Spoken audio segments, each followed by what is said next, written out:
चलो तो छेल्ले आपणे अष्टफलकीय अने समचतुष्फलकीय छिद्रो विषे समज्या हता। बराबर छे।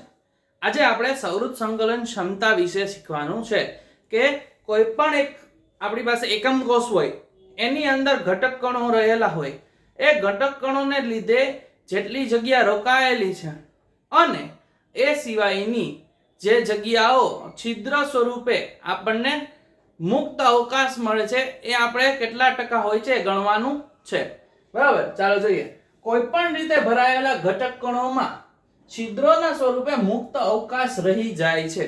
बराबर। कोईपण घटक कणो आपणे जोया हता अष्टफलकीय छिद्र अने समचतुष्फलकीय छिद्र एना लीधे शुं थाय तो के न्या जग्या रही जाय। बराबर छे।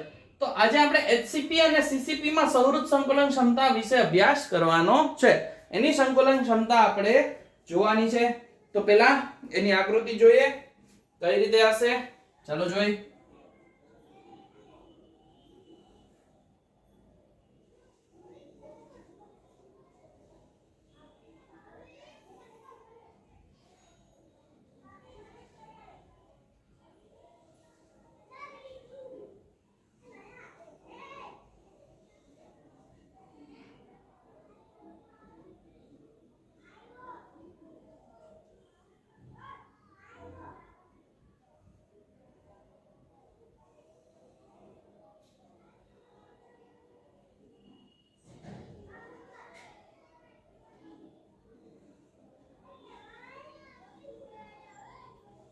આ આપણી પાસે એક એકમ કોષ છે એની અંદર HCP અને CCP રચના કઈ રીતે ગોઠવાયેલી હશે તો એ જોઈએ।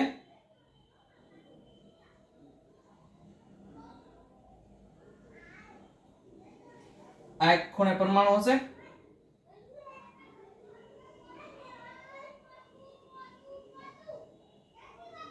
આ ખૂણે પરમાણુ છે અને આ જે પરમાણુ છે એ પરમાણુ આ બાજુઓ ઉપર છે। બરાબર। ફલક ઉપર એટલે કે દીવાલમાં છે। આ દીવાલમાં હું એમ કહું કે ભાઈ આ બોર્ડની ચાર દીવાલ છે તો એક અહીંયા હોય પછી એક વચ્ચે હોય અને એક આમ છેલ્લે હોય તો એવી રચના છે। બરાબર છે। હવે જોઈએ આને કહેવાય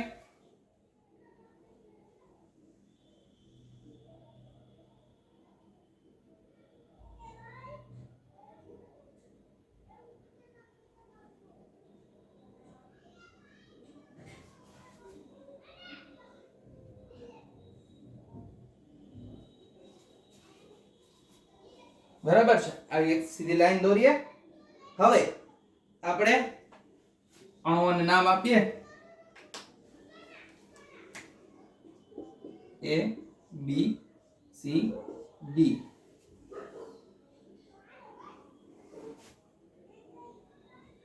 આ બાજુ આપ્યા છે C અને D પછી E F G અને H।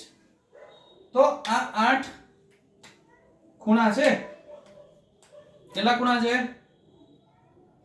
8। બરાબર છે।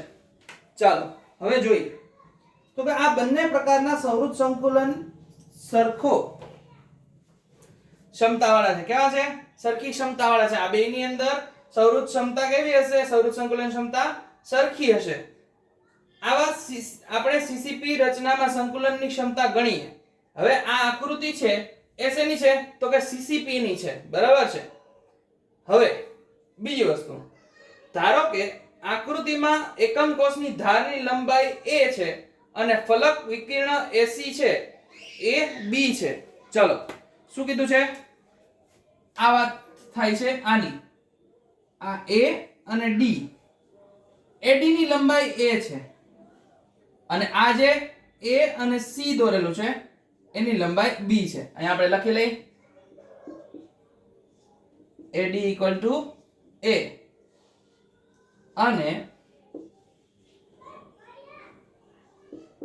AC = b। AC બરાબર શું છે b છે। બરાબર છે। ચાલો જોઈએ હવે ત્રિકોણ ABC માં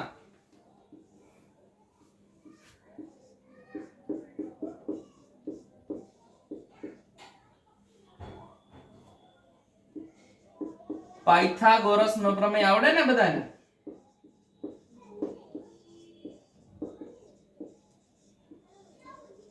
પાયથાગોરસના પ્રમેય મુજબ AC નો વર્ગ બરાબર ત્રિકોણની કોઈ પણ બે બાજુના વર્ગનો સરવાળો એના કર્ણની માપના વર્ગના સરવાળા બરાબર થાય તો એ પાયથાગોરસ પ્રમેય થાય. તો આ AD² અને DC² આવશે. જો આ પાયથાગોરસ પ્રમેય લીધેલો છે A D અને C અહીંયા બહાર કાઢી દઉં છું. ADC લીધેલો છે તો કર્ણના વર્ગ બરાબર શું થાય તો કે ત્રિકોણની કોઈ પણ બે બાજુના વર્ગનો સરવાળો એક કર્ણના વર્ગ બરાબર થાય. તો આ પાયથાગોરસનો પ્રમેય લખ્યો. હવે એમાં માપ મૂકીએ. ચાલો મૂકીએ.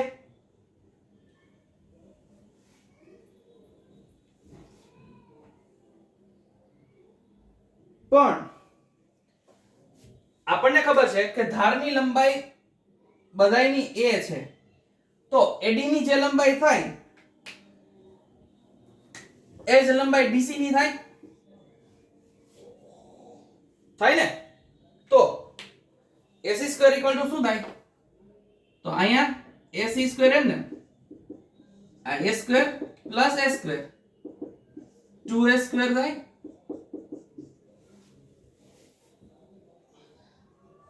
અને AC આપણને શું આપ્યું છે? B આપ્યું છે તો B² = 2A².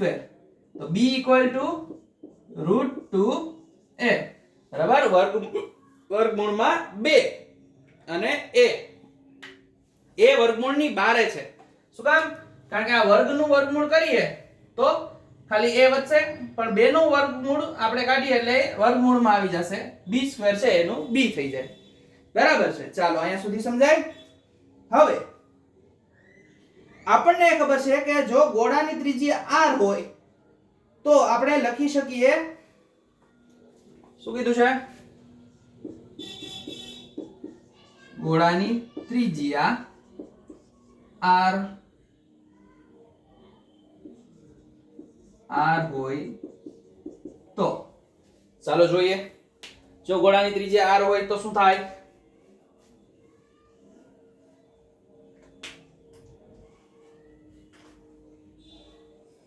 તો ગોળાની ત્રિજ્યા r હશે તો આપણને થશે b બરાબર 4r. b બરાબર 4r √2a આવું થાય. તો a આપણે શું લખી શકાય? હવે a ને હું કરતા કરું તો 4r ના છેદમાં √2 થાય. તો 2√2r બાય a આવું થશે. a √2r થશે. શું થાય? 2√2r. શું કામ આવું થયું? તો કે જો 2 × 2 એટલે 4 થાય અને √2 × √2 આ √2 નીકળી જાય તો શું વધે? તો વધે આપણી પાસે ખાલી 2√2. બરાબર છે. ચાલો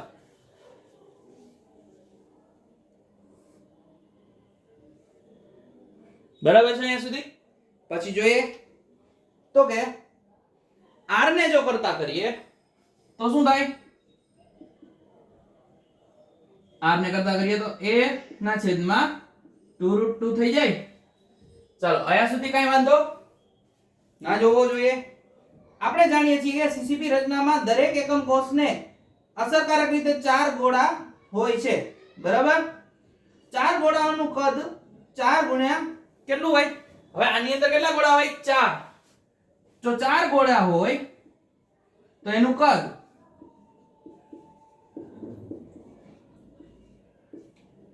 4 ગુણ્યા 4 તૃતીયાંશ પાય r ઘન જેટલું થાય. કેટલું થાય? આટલું થાય. તો હવે એની પેકિંગ ક્ષમતા જોવાની છે. ચાલો જોઈએ પેકિંગ ક્ષમતા કેટલી થાય છે એની.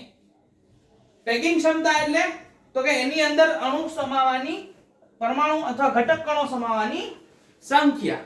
ચાલો જોઈએ.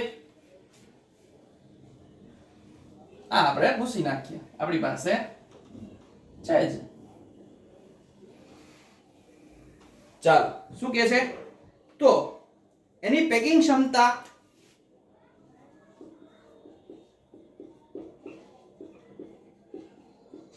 બરાબર એકમ કોષના 4 ગોળાથી રોકાયેલા કદ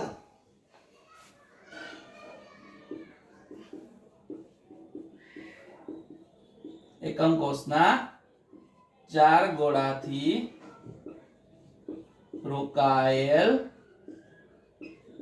કદ ગુણ્યા 100. આ એનું સૂત્ર છે, યાદ રાખવાનું છે. ના છેદમાં એકમ કોષનું કુલ કદ. એકમ કોષનું કુલ કદ. તો હવે જોઈએ એકમ કોષના 4 ગોળાનું કુલ કદ કેટલું થયું? આ તો છે જ 4 ગુણ્યા 4 તૃતીયાંશ પાય r ક્યુબ ગુણ્યા 100 ના છેદમાં આપણને મળશે 2√2 r નો ઘન. બરાબર છે. તો હવે આનું સાદું રૂપ આપીએ તો થશે આ 4 ગુણ્યા 4 થઈ જશે એટલે 16 ના છેદમાં 3 પાય r ક્યુબ ગુણ્યા 100. નીચે કરીએ તો 2 નો ઘન 8 થશે. 2 નો ઘન કેટલો થાય? 8. અને 2√2 3 વખત છે તો √2 ગુણ્યા એટલે ઈ ગુણ્યા 2 થઈ જશે. અને હજી એક √2 રહેશે અને છેલ્લે r ક્યુબ. હવે જો 8 દુ 16 આ થઈ જાય 8 દુ 16 એટલે આની જગ્યાએ 8 દુ 16 લખી શકવાની જગ્યાએ તો અહીંયા 16 લખી નાખીએ આપણે. બરાબર 16 √2 નો r ક્યુબ. હવે આનું સાદુરૂપ આપીએ તો r નો ઘન નીકળી જાય અને અંશનો છેદ છેદમાં વયો જાય તો આપણી પાસે શું વધશે? 16 ગુણ્યા પાય ગુણ્યા 100 ના છેદમાં 16 ગુણ્યા 3 ગુણ્યા √2. 16 નીકળી જાય. પાય એટલે 3.14 થાય એટલે 314 ભાગ્યા 3 અને √2 ની વેલ્યુ 1.41 થાય. તો આપણે આને કેલ્ક્યુલેટરમાં ગણીએ એટલે આનો જવાબ આવશે 74%. કેટલો આવવો જોઈએ? 74%. આ એનો જવાબ છે. બરાબર છે. તો HCP અને CCP માં પેકિંગ ક્ષમતા કેટલી હોય? 74%. કેટલી હોય? 74%. એટલે બાકીની જગ્યા ખાલી કેટલી પડી હશે? 26% જગ્યા ખાલી પડેલી હશે. બરાબર છે. આ જ રીતે આપણે હવે અંતઃકેન્દ્રિત સમઘનીય રચનામાં સંકલનની ક્ષમતા જોવાના છીએ. બરાબર છે. ચાલો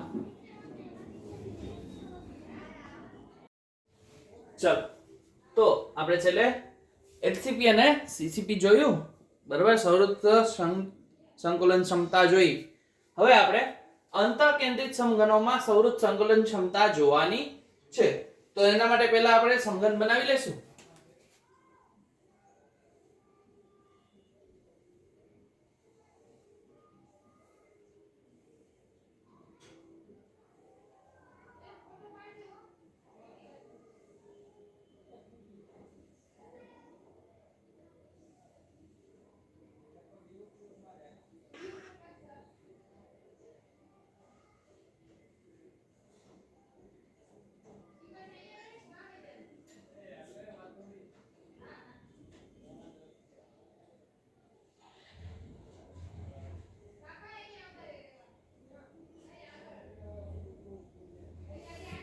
થઈ ગયો એક સમઘન.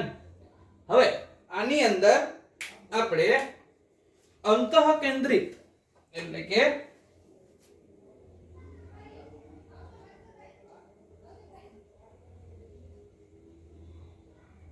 વચ્ચેના ભાગમાં એક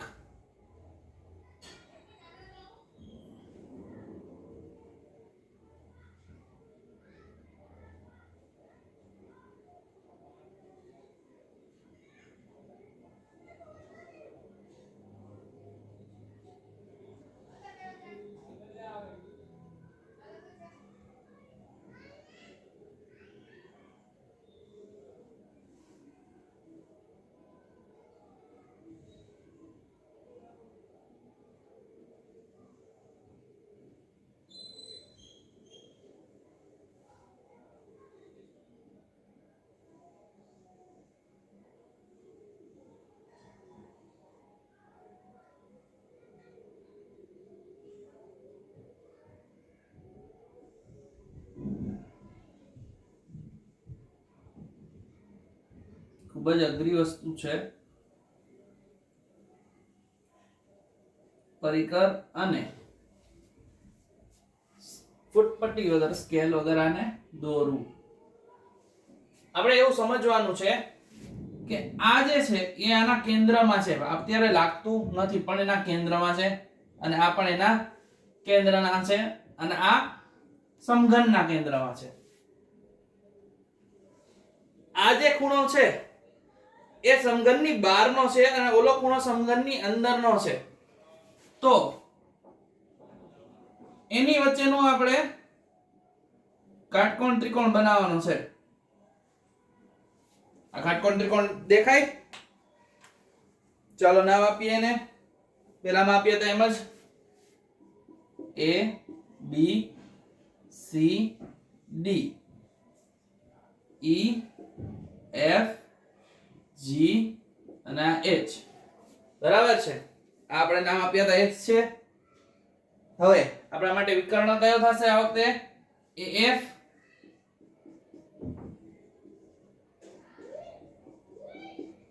વિકર્ણ થશે જ્યારે ધાર કઈ થશે? AD અને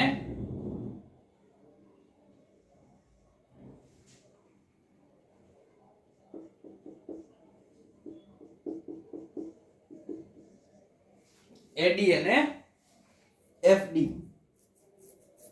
બરાબર છે. તો પહેલાની જેમ જ આ B માપ હોય, આ A. તો ત્રિકોણ EFD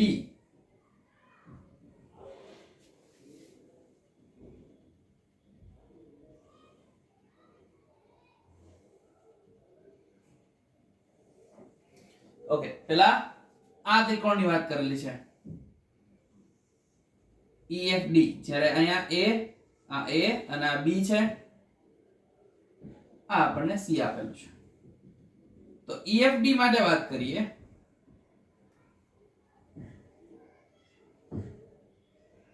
તો આપણી બાજુ ધાર કઈ થશે? ED equal to EF equal to A અને વિકર્ણ કયો થશે? DF આપણો વિકર્ણ થશે જે શું છે? B છે. તો ત્રિકોણ EFD પર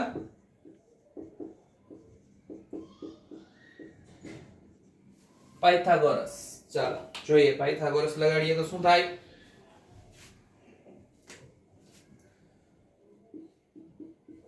ED સ્ક્વેર ED નો વર્ગ પ્લસ વત્તા EF નો વર્ગ બરાબર FD અથવા DF. અહીંયા FD કરી નાખીએ આપણે. FD વિકર્ણ. તો ED શું આપ્યું છે? S સ્ક્વેર પ્લસ EF શું આપ્યું છે? S સ્ક્વેર અને આ શું આપ્યું છે? B square. તો 2S સ્ક્વેર બરાબર 2A વર્ગ અને B નો વર્ગ તો √2a બરાબર b. આટલું સમજાય? આ તો આપણે આગળ પણ જોયું હતું. પણ હવે ત્રિકોણ AFD માટે વાત કરવાની છે. AFD માટે વાત કરીએ ત્યારે શું થશે? તો કે આ શું છે? AF સ્ક્વેર, AF નો વર્ગ બરાબર AD નો વર્ગ વત્તા શું આવશે? FD નો વર્ગ. AD શું છે? S square. ત્યારે આ શું છે? B square. પણ B સ્ક્વેર બરાબર શું છે? √2a એટલે 2a સ્ક્વેર. કેટલા થશે? 3a square. AF square AF વર્ગ બરાબર. ચાલો જોઈએ. તો હવે હું બે બાજુ વર્ગમૂળ કાઢું તો AF બરાબર √3a મળે મને. AF બરાબર શું મળશે? √3a. હવે ઓલામાં જેમ કર્યું તેમ જ વિકર્ણ C હોય તો એના બરાબર 4r થાય. C ની લંબાઈ શું છે? 4r. જ્યાં r શું છે? ગોળાની ત્રિજ્યા. બરાબર છે. તો આપણને શું મળશે? √3a બરાબર 4r. તો a બરાબર 4r ના છેદમાં √3 અથવા વર્ગમૂળમાં 3. બરાબર છે. અને જો r ને કરતા કરીએ તો શું મળે? 3a ના છેદમાં 4. બરાબર છે. ચાલો હવે આ પ્રકારની રચનામાં પરમાણુની કુલ સંખ્યા 2 હોય છે. બરાબર? ઓલામાં કેટલી હતી પરમાણુની સંખ્યા? 4 હતી. આમાં પરમાણુની સંખ્યા કેટલી છે? 2. તો ઓલાની જેમ જ થશે 2 ગુણ્યા 4/3 πr ઘન. સમજાય અહીંયા સુધી? બરાબર છે. તો આપણે એવું લખી શકાય કે a ઘન બરાબર 4/3 πr નો ઘન.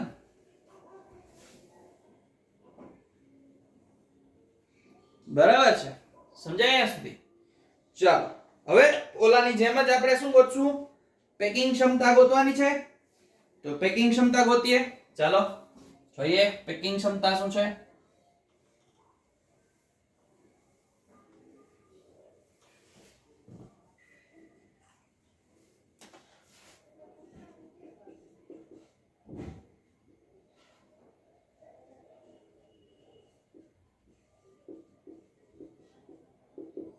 પેકિંગ ક્ષમતા બરાબર એકમ કોષમાં બે ગોળા વચ્ચે રોકાયેલું કદ. એકમ કોષમાં બે ગોળા વચ્ચે રોકાયેલું કદ ગુણ્યા 100 ના છેદમાં ગોળાનું કુલ કદ. શું છે? એકમ કોષનું કુલ કદ. એકમ કોષનું કુલ કદ. તો એ થશે 2 ગુણ્યા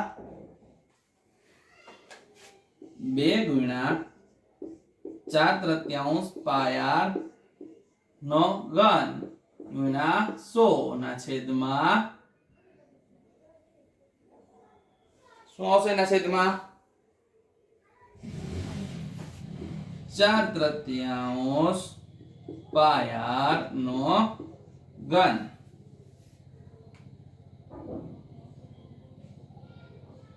ચાલો તો હવે 4 દુને 8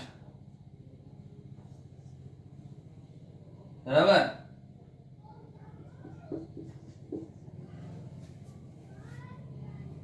ઉપરનામાં આટલું જ છે, અહીંયા ઘન છે, ગુણ્યા 100 ના છેદમાં 4 નો ઘન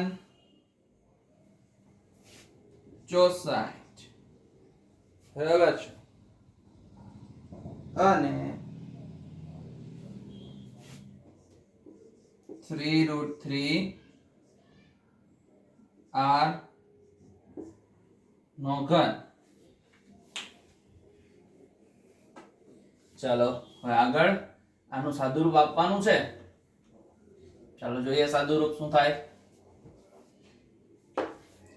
તો સાદુરૂપ આપીએ તો અંશનો છેદ છેદમાં જશે એટલે 8 પાય r ઘન ગુણ્યા 100 ના છેદમાં 3 ગુણ્યા 64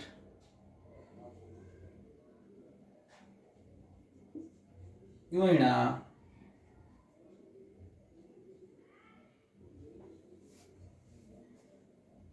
પાય r નો ઘન તો ઉડી જશે બરાબર છે. r ક્યુબ શું થઈ જાય? r નો ઘન નીકળી જશે.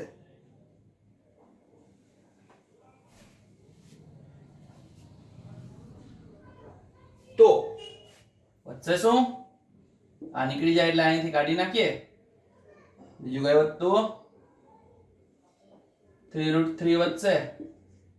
આનું સાદુરૂપ આપતા આપણને મળશે, આનું સાદુરૂપ આપશો તમે એટલે ઈ મળશે આપણને 68% ની આજુબાજુ મળશે. 68% ની આજુબાજુ. 8 થઈ જાય.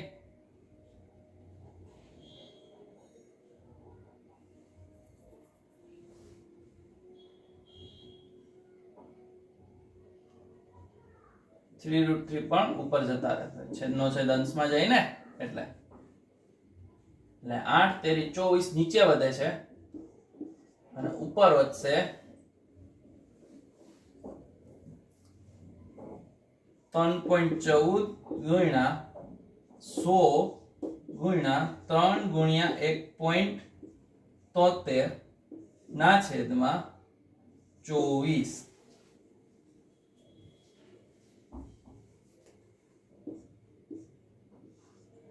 આઠ ઉડાડો એટલે અહીંયા 12.5 થાય.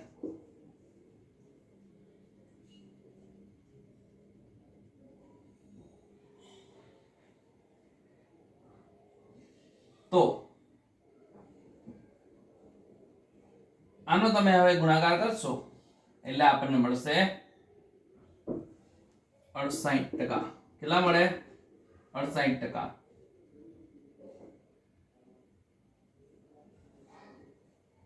બરાબર છે. ચાલો તો આ હતું અંતઃકેન્દ્રિત. એટલે તમારે યાદ રાખવાનું નથી, આવું ગુણાકાર કરીને બતાવવાનું નથી. તમે આવડા જે લખ્યું આપણે સાદુરૂપ આપ્યું અથવા આ લખ્યા પછી સીધું 68% લખી શકો છો, એમાં કોઈ વાંધો છે નહીં. બરાબર છે. ચાલો હવે આપણે જોશું નેક્સ્ટ જોવાના છીએ સાદા સમઘનીય લેટીસમાં સંકુલન ક્ષમતા. બરાબર છે.